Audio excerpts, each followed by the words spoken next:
Rahim, recite the second salawat louder, please.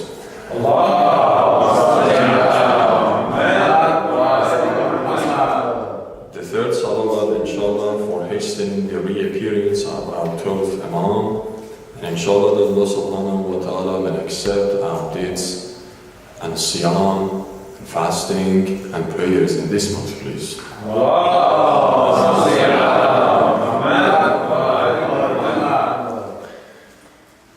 As you are following me since the beginning of this month of Ramadan, we started our talk and discussion about the role of ma'soomeen, infallible imams, among people in different societies throughout the history of a human being.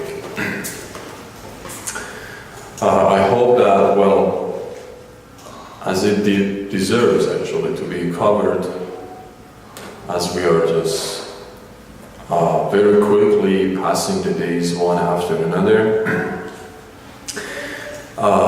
So we have come across this very important point about infallible ma'soomeen, about the immaculate household and progeny of Prophet Muhammad ﷺ, that their presence sometimes is important for us just because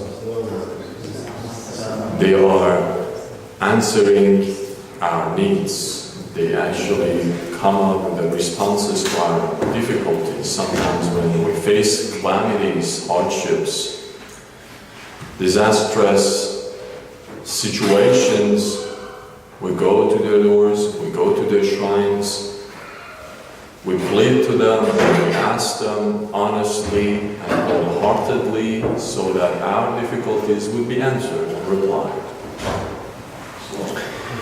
We have discussed this kind of aspect of the important presence of Ma'soomeen alayhim salam in the previous two sessions, and today also there is an important question that we have to address. That important question is, when we go and then we do pilgrimage, when we finish, or let's say when we embark on the ziyarah of Ma'soomeen alayhim salam, what is that very innate and inner intention of us when we ask our infallible Ma'soomeen, or Ahlul Bayt alayhim salam?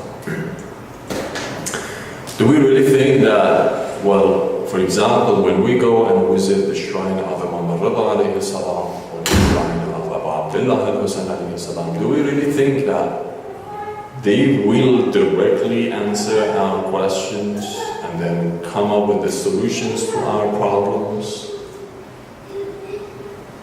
Or it is another way around. They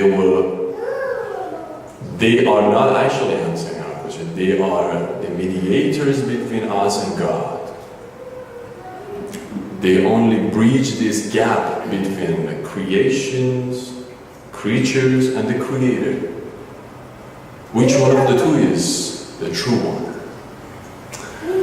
Well, mostly to the extent that I know, most of the people that they will go and then they will read, for example, the book that has been prescribed for the pilgrimage to do a proper ziyarah, they are unconscious about it.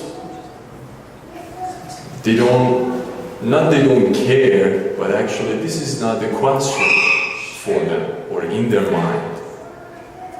Simply they will go, if, for example, they are too much following the instructions of ziyarah, they will do the ghusl, they will purify themselves, both physically and then spiritually, and they will prepare themselves, they will go to the shrine, they will start like this, open the book of ziyarah, they will recite, and then they will ask for their own needs, okay? And then they will wait for the responses.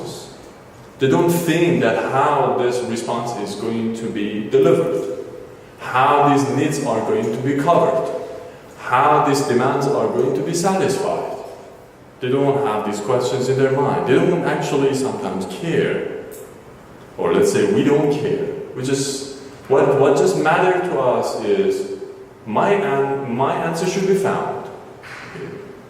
I'm, for example, in a very emergency situation right now, and then, for example, my daughter and then my children, for example, has gone through a very bad, for example, sometimes incurable disease, and right now I need the answer. I don't know how, I don't know who, I don't know when, why, where, but I need that answer. This is what matters to me. I don't care sometimes. So this is a very important question theologically. Who is really responsible? God or Ma'sumin themselves? To answer this very important question, I want your careful attention towards some verses of Holy Quran. Let us just go and delve into the verses of Quran in order to find out that what Allah subhanahu wa ta'ala has mentioned in His holy book in order to address this question. So for example, if we assume this kind of response of Ma'sumin, as it is one of the important aspects of their presence in the society of human beings, this is, of course, important for us. If, for example, we go sometimes repeatedly to their shrines and we do not find any answer, we say that, okay, that's enough. It's something that I've been fooled with. Okay, I don't want to go to the doors that I cannot hear anyone behind it, or any answer to come out of it. Okay? So when, for example, sometimes we will go, let us just really test ourselves. This would be a very true examination.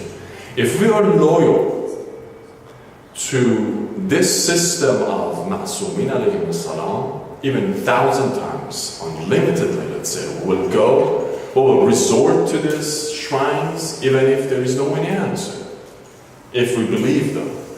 But is this really a case with us, with most of us? For example, I would go to the shrine of Lady Ma'suma alayhi salam in Qom, and I do not find the answer to my needs, would I be the yesterday person in order to go and visit her and in her shrine, for example? Well, wholeheartedly and honestly, and then with a pure heart again?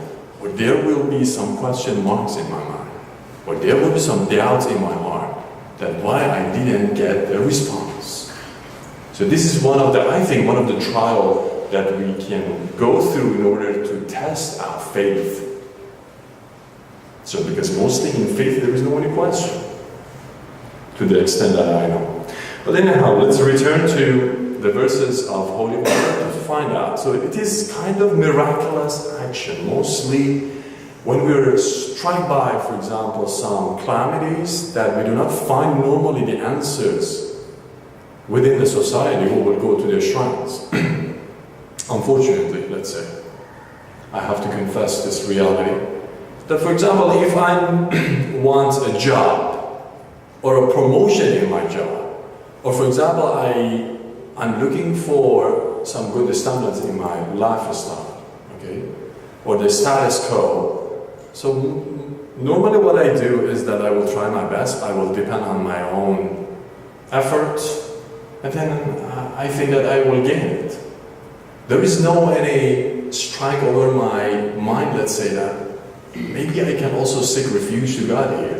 Maybe I can take asylum to God in order to find also the better way. No, normally this is not the way. When we are at the end of the solution and we do not find any other ways, we will go. And then we are completely discouraged, we're completely hopeless, we will go to their shrines. So it should be, the response should be something miraculous. Because the other doors were completely closed. They did not come up with a solution to my first question. So if this is kind of miraculous action, now let us go to find out who is responsible for those miraculous actions in the Holy Quran, according to what the verses of Holy Quran that Allah subhanahu wa ta'ala has mentioned. So this is exactly why, and the very reason and philosophy behind just referring to the verses of Holy Quran. Here, for example, Allah subhanahu wa ta'ala is talking about the miracle that happened and took place when Namrud and then his companions decided to throw Prophet Ibrahim to the fire. They compiled a very large number of the woods, and then they had to, so much that they had to throw it far away from the fire. It was that big, that fire. So we do have a verse here exactly in this context that Allah subhanahu wa ta'ala in chapter Anbiya verse 69 has mentioned the following statement. Bismillah ar-Rahman ar-Rahim. This is the very verse that I recited at the beginning of today's session. Bismillah ar-Rahman ar-Rahim. قُلْنَا يَا نَارِ كُونِي بَرْدًا وَسَلَامًا عَلَىٰ إِبْرَاهِيمَ. So undoubtedly, for a fire to be cooled down and to remain safe, not to burn a person, for sure and indeed it is a miracle. This is not something that naturally would happen. So most of the times when, for example, we touch the fire, we will burn it. Okay? So an extraordinary job that happened in the time of Prophet Ibrahim. So who was responsible for this miracle? So according to this verse, Allah subhanahu wa ta'ala has mentioned, قُلْنَا يَا نَارِ كُونِي. We have mentioned the fire to be cool and safe for Prophet Ibrahim. So now this verse has attributed that miracle to Allah subhanahu wa ta'ala. At least according to this verse, it has nothing to do with Prophet Ibrahim. Okay? So this is only Allah subhanahu wa ta'ala who is responsible for this kind of change in the transit nature of fire that is always burning. But then this time it stopped burning Prophet Ibrahim. But then who was responsible for that? قُلْنَا يَا نَارِ كُونِي. We said that you have to be cool and safe for Prophet Ibrahim. This is one verse. Let us go and read the stories of Prophet Musa.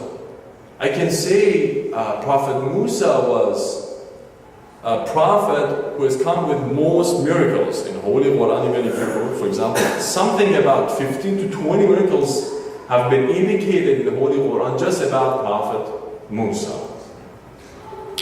So for example, we do have, different instances here. Like what? Like for example, in chapter Arab, verse 133, Allah subhanahu wa ta'ala has mentioned, Bismillah ar-Rahman ar-Rahim, وَأَرْسَلْنَا عَلَيْهِمُ الطُّوفَانَ وَالْجَرَادَ وَالْقُمَّلَ وَالصَّفَادِعَ وَالدَّمَ آيَاتٍ مُفَصَّلَةٍ. So here, Allah subhanahu wa ta'ala has mentioned, وَأَرْسَلْنَا عَلَيْهِمْ. We sent to them. I mean, to whom? To the people, to also Israelites, let's say. To the people that they were living under the command of pharaohs or Pharaoh, okay? So here he has mentioned, وَأَرْسَلْنَا. We have sent those problems and calamities to those tribes, to that nation, that they were arrogant, that they were proud of their position in the society, because you know that we did have Israelites that they've been the elites of their own society. They consider themselves to be the superior to others, and then of course Bani Israel, who were migrated of course from the other side coming to Egypt, they have been taken as inferior. Okay? So many signs have been sent to those arrogant people. In the time of Prophet Musa, when he appeared to the tribe, who was responsible for those? Like, for example, a flood. Like, for example, the Nile River has turned into blood. Like, for example, lice. Like, for example, the appearance of flies. So all this happened repeatedly, one after another. Each has got its certain definite course and duration. But then all here have been attributed to Allah subhanahu wa ta'ala. Again, وَأَرْسَلْنَا عَلَيْهِمْ. We have sent.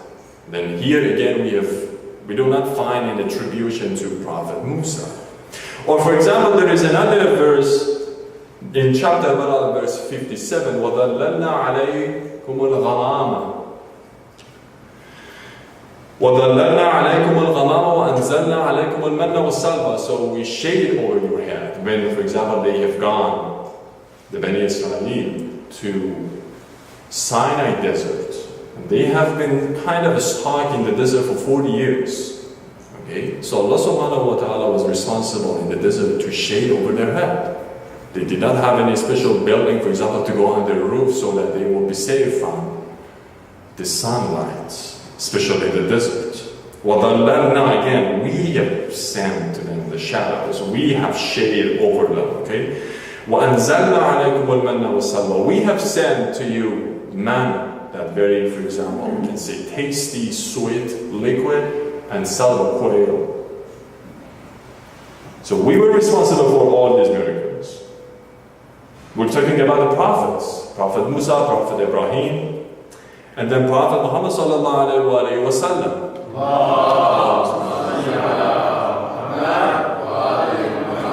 Whose most evident verse, whose most evident evidence we can say an ayah is Holy Quran. Okay, this is the most important miracle of Holy Prophet. Allah subhanahu wa ta'ala, then this, in this holy month, it has been recommended for us to recite this verse a lot. Chapter Qadr. Bismillah ar-Rahman ar-Rahim. Inna anzalnahu fi laylatil qadr. Inna anzalnahu fi laylatil qadr. We descended Quran in this holy month, and especially in the night of destinies, or in the layal al-qadr. Okay. We do have only one exception. That the Prophet has done a miraculous action, or he has come up with a miracle, and then that miracle has been attributed to the Prophet, not to God. And that exception is the story of Prophet Isa. In chapter Al-Imran, he's come up with, for example, وَرَسُولًا إِلَى بَنِي إِسْرَائِيلَ أَنِّي قَدْ جِئْتُكُمْ بِآيَةٍ مِّن رَبِّكُمْ أَنِّي أَخْلُقُ لَكُم مِّنَ الطِّينِ كَهَيْئَةِ الطَّيْرِ فأنفخ فيه فيكون طيرا بإذن الله وأبرئ الأكمه والأبرص وأحيي الموتى بإذن الله. So I am responsible for, so much like we'll find that Prophet Isa is attributing all those really miraculous and extraordinary actions to himself. So I'm the one who is going to create a form of the bird, and then I have to breathe into it, and it will be like a very live bird. أخلق لكم من الطين كهيئة الطير فأنفخ فيه, I will breathe into it, not God. فيكون طيرا. Okay. وأبرئ الأكمه والأبرص, and I heal the blind, I heal the lepers. Okay. So here we'll find a kind of maybe controversy here, which we'll find. The verses that Allah subhanahu wa ta'ala is talking about the story of Prophet Isa is a little bit different from those of other prophets. Or let's say the miracles of Prophet Isa is a little bit different. Why? The language has been changed here. What I want to say is that, well, there are also very deep interpretations and explanations, but the final answer and reply to this question would be that, again, we'll find there is a very key, let's say, term that has got a very important role in this verse. Bi-idhnillah. So it has been mentioned also in this verse that even if you're doing it, but that is just because of my permission, Allah's leave, Allah's permission, without which Prophet Isa is not able and capable of doing some extraordinary actions like this. So, when this is the case with the prophets, and almost all cases we'll find that Allah subhanahu wa ta'ala has regarded himself responsible for the application of those miracles, so is the case with the AL-MAHDI. So here there is a kind of, again, discussion that we'll find what the commander of the faithful Ali ibn Abi Talib sometimes is doing, or he's done, for example, during his own lifetime. What nowadays will go to the shrines of Ma'sumin and will just be replied. When, for example, those Christians back home in my country, they have seen so many miracles from Abul Fadl al-Abbas alayhi salam, so much so that in Muharram they are themselves responsible for very huge gathering of Armenians in my country, especially in my city, that they will establish, they will just start to have a very huge gathering only because their love for Abu al-Fadl Abbas, because they have seen it, they have tasted it, they have completely felt it, let's say, by their heart, that Abu al-Fadl Abbas is a person who is answering their requests. And this is very famous around the world, that Armenians in different corners of Iran, I think not only in Iran, maybe different countries, but this is exactly where I saw it. And then sometimes I myself personally and intentionally attended their gatheration in order to find what's just going on. Sometimes their requests are to be answered, but our requests are not going to be answered by Allah. So what's just going on? What is the important success for these Armenians? Let us also maybe find what they are doing, so that we Muslims also be educated and be learned from them. What is that very mysterious, esoteric, let's say, I don't know, maybe spells that they will do that they will attract Abu al-Fadl Abbas to answer their demands, whatever they need. And then they are very honest. So, for example, these people, they have seen these miraculous responses to their needs. Should we also assume that, for example, Abu al-Fadl Abbas himself is responsible, or God? Should we assume that, for example, infallible Ma'sumin are responsible for that, or God? According to these verses of Quran, this is very important. I mean, since now or onward, what we should have in our mind is that there are mediators between us and God. Okay? Or even if they are doing themselves, it is just under the supervision of Allah subhanahu wa ta'ala. Okay? This is exactly what, and based on which we can separate ourselves from polytheism or shirk. Okay?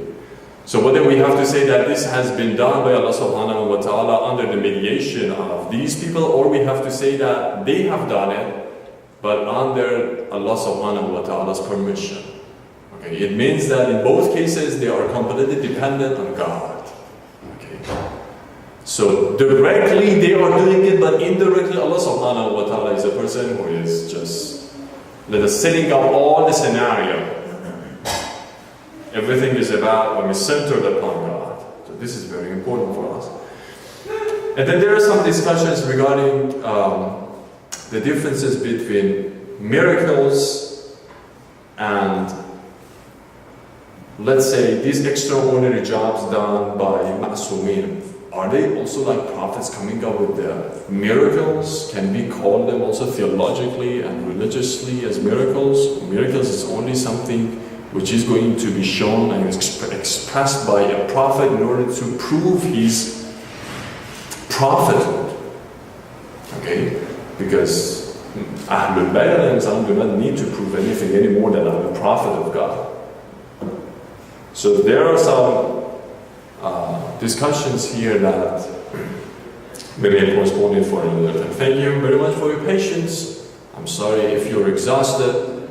I hope that Allah subhanahu wa ta'ala will satisfy your demands and your requests in this holy month of Ramadan because of your pure heart. We ask Allah subhanahu wa ta'ala to hasten the reappearance of our 12th month. We ask Allah subhanahu wa ta'ala for the ones that may have come late in order to also have some share of these sessions. We ask Allah subhanahu wa ta'ala also to shower His blessings upon each one of us by our very purified acts.